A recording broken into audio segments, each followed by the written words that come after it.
ઓમ નારાયણ વાસુદેવાય દેવ. તમારામાં પ્રપંચ, કપટ, લાલચ, પાખંડ હશે તો તમને ધર્મ, ભક્તિ, જ્ઞાન થવા દેશે નહીં. માટે તમારામાં પ્રપંચ, કપટ, લાલચ, લોભ એનો ત્યાગ કરી અને જીવન પરિવર્તન કરી અને ભગવાનની ભક્તિ કરશો તો તમને ધર્મ, જ્ઞાન અને ભક્તિ મળશે.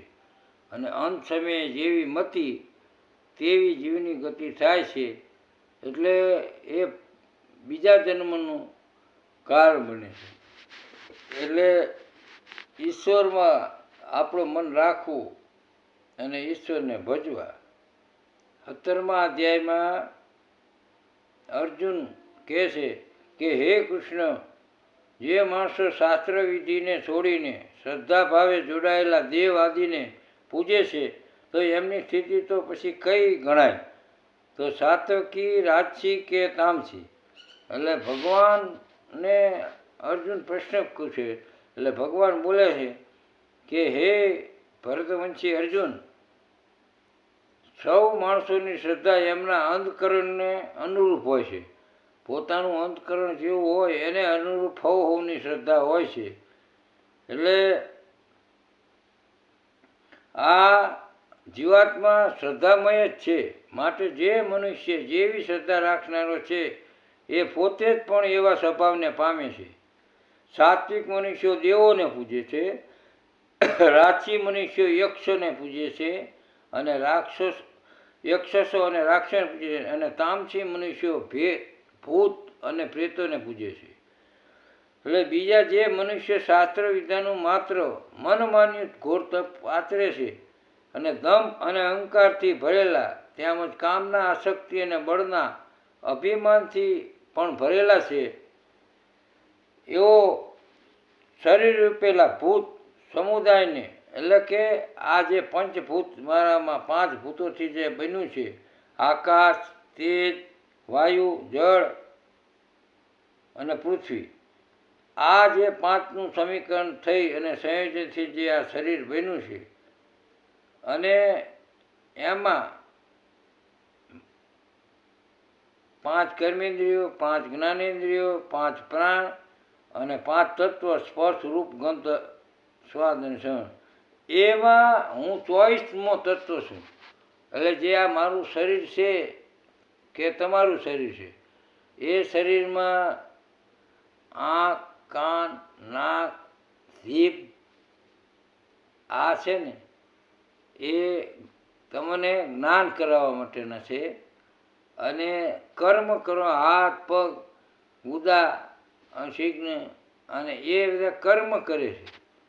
અને જે તમારા શરીરમાં 5 પ્રાણો હાલે, શ્વાસોશ્વાસ,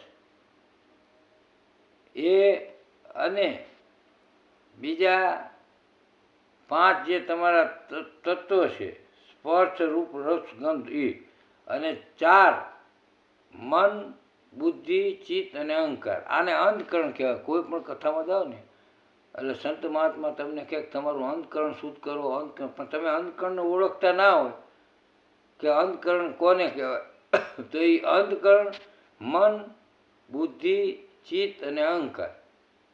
આપણે ગમે તે કામ કરીશું કે મારું મન માનતું નથી, એટલે આપણે આ જ નસીબમાં માંડીવાળો. પછી આપણે કોઈ હોય તો શું કહે કે મારી બુદ્ધિ નિર્ણય કરી શકતી નથી, જાવું કે ના જવું. એટલે એવી રીતે એ આપણી બુદ્ધિ પણ આપણા આંખોથી દેખાતી નહીં, પણ આપણા શરીરમાં છે. અને ચિત્ત એટલે તમે કોઈ પણ ખોટું કાર્ય થયું, દાખલા તરીકે બાઇક ચલાવતા હતા અને એક્સિડન્ટ થઈ ગયો, તારે આમ ચિંતન કરે ગારું ધીમું હાંક્યું હોત તો આ એક્સિડન્ટ ના થાત, અથવા કોઈ તમારાથી ખોટું બીજું કાર્ય થઈ ગયું તો એ ચિત્ત ચિંતન કરે કે સારું આ ના કર્યું હોત તો સારું. એ ચિત્ત, જો એ ચિત્ત ચિંતન પરમાત્મામાં તમારું ચિત્ત ચિંતન કરતું થઈ જાય, હર પડે શ્વાસે શ્વાસે, જો તો તમારું કલ્યાણ જ છે, તમારું શુભ જ છે. એટલે જીવનું કલ્યાણ એ ચિત્ત, તમારી ચિત્તનું ચિંતન બદલે ચિત્તનું ચિંતન પરમાત્મા તરફનું થઈ જાય એટલે આપોઆપ જીવનું કલ્યાણ જ છે. એવું નથી કે કપડાં પહેરવાથી કલ્યાણ થઈ જાય ને માળા પહેરવાથી કલ્યાણ થઈ જાય, ચોટી રાખવાથી કલ્યાણ, એવું છે જ નહીં. અને એમાં ભગવાને આ પહેલાં આપણે સત્સંગ કર્યું કે જે ઘોર તપ કરે છે અને મારા તત્વો અને જેમાં હું વસું છું એને એ બહુ ઓલું કરે છે, દુઃખ આપે છે. એટલે કહેવાય શું છે કે એ પોતે અહંકારથી ભરી, જો બીજા જે મનુષ્ય શાસ્ત્રવિધિ વિનાનું માત્ર મન માન્યું ઘોર તપ કરે આચરે છે અને દંભ અને અહંકારથી ભરેલા તેમજ કામના આસક્તિ બળના અભિમાનથી ભરેલા છે, જેઓ શરીર રૂપે રહેલા ભૂત સમુદાયને આકાશ, તેજ, વાયુ, જળ, પૃથ્વી, મન, બુદ્ધિ, ચિત્ત, અહંકાર, 10 ઇન્દ્રિયો, 5 વિષયો, 5 તત્વો, આ 24 તત્વો સમુદાયને ભૂત સમુદાય કહેવામાં આવે છે. અને અંતકરણમાં રહેલા મુજ અંતર્યામી પરમાત્મા આત્માને ખુશ કરે છે. એટલે પોતે તપ કરી, કંઈ વાંધો નહીં, બહાર કોઈ ના દે, તપ કરી અને પરમાત્માને દુઃખ આપે છે. એટલે ઘોર તપ કરવાની ના પડી. આ આસુરી સ્વભાવના હોય એ આવું તપ કરે છે અને પરમાત્માને ભજવા કરતાં એ દુનિયાને દેખાડવા માટે વધારે તપ કરે. સમાજને દેખાડવા માટે એમ કે શરીરને દુઃખ આપી અને પોતાનું અહમ સંતોષવા, એ જગતને આકર્ષવા ઈશ્વરથી જુદો થતો જાય છે અને એને પરમ જ્ઞાન થતું નથી. એટલે ભગવાનનું ભજન કરવું હોય તો શાસ્ત્ર વિધિ પ્રમાણે, શાસ્ત્રની મર્યાદામાં ભજન કરવું જોઈએ. બોલો શ્રી રામચંદ્ર ભગવાન કી જય, બોલો અંબે માત કી જય, સદગુરુ દેવ કી જય.